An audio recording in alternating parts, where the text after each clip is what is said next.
Hello sweet hearts, ఈరోజు మన ఛానల్లో రెసిపీ వచ్చేసి టేస్టీగా చేసుకునే చింతపండు పులిహోర. ఇది తప్పకుండా స్పెషల్ టేస్ట్ ఉంటుంది. మా ఇంట్లో అయితే ఇలానే చేసుకుంటాము. సో ప్లీజ్ ఎవరికైనా ఇంట్రెస్ట్ ఉంటే ట్రై చేయండి. ఫస్ట్ ఇట్లా చింతపండు తీసుకొని వాటర్ వేసి నానబెట్టుకొని ఒక పక్కన పెట్టేసుకోండి. తర్వాత ఒక ప్యాన్ తీసుకొని నానబెట్టుకున్న చింతపండు గుజ్జుని యాడ్ చేసుకోండి. తర్వాత పావు టీ స్పూన్ వరకు పసుపుని యాడ్ చేసుకొని టేస్ట్కి తగినట్టు 1 స్పూన్ ఆఫ్ సాల్ట్ని, తర్వాత ఒక 3 నుంచి 4 పచ్చిమిర్చిని కూడా యాడ్ చేసుకోండి. నెక్స్ట్ వచ్చేసి కొంచెం క్రష్ చేసుకున్న అల్లం ఉంటుంది కదా, జింజర్, అది యాడ్ చేసుకొని చిన్న బెల్లం ముక్క వేసి దీన్ని మరిగించుకొని పక్కన పెట్టుకోండి. తర్వాత ఒక ప్యాన్ తీసుకొని పచ్చిశనగపప్పు, తర్వాత కొంచెం మినపగుళ్ళు యాడ్ చేసుకొని జీలకర్ర తీసుకొని నువ్వులు కూడా యాడ్ చేసుకోండి. ఇవన్నీ వేసిన తర్వాత కొన్ని ధనియాలు, తక్కువ మెంతులు పడతాయన్నమాట, ఎక్కువ కూడా పట్టవు.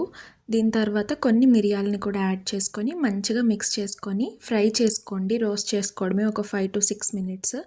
తర్వాత అవి కొంచెం కలర్ చేంజ్ అయ్యి ఫ్లేవర్ బయటకు వస్తుందన్నమాట.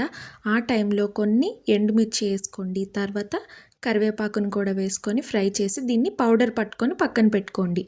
తర్వాత ఒక ప్యాన్ తీసుకొని పోపు కోసం ఆయిల్ వేసుకొని పోపు దినుసులన్నీ యాడ్ చేసుకోండి. తర్వాత సపరేట్గా కొన్ని పచ్చిశనగపప్పు, కొన్ని వేరుశనగ గుళ్ళు యాడ్ చేసుకొని మంచిగా కలుపుకొని మిక్స్ చేసుకోండి.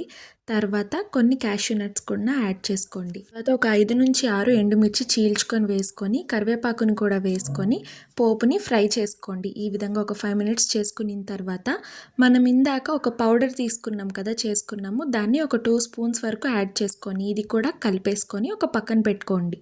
తర్వాత ఆల్రెడీ మనం కుక్ చేసిన రైస్ తీసుకొని మనం ఉడకబెట్టుకున్న చింతపండు పేస్ట్ ఉంది కదా, అది దీనిలో యాడ్ చేసి ఫస్ట్ ఇనీషియల్గా మంచిగా కలుపుకోండి. తర్వాత టేస్ట్ ఇంకా సరిపోవట్లేదంటే ఇంకా కొంచెం యాడ్ చేసి మనం చేసిన పోపుని దీనిలో యాడ్ చేసుకొని కలిపేసుకోవటమే. ఇది వర్షం పడేటప్పుడు వేడి వేడిగా తింటే ఎంత బాగుంటుందంటే ఇలా ఒక్కసారి ట్రై చేయండి. మీకు నచ్చితే తప్పకుండా ఇంకొకసారి చేసుకొని తింటారు.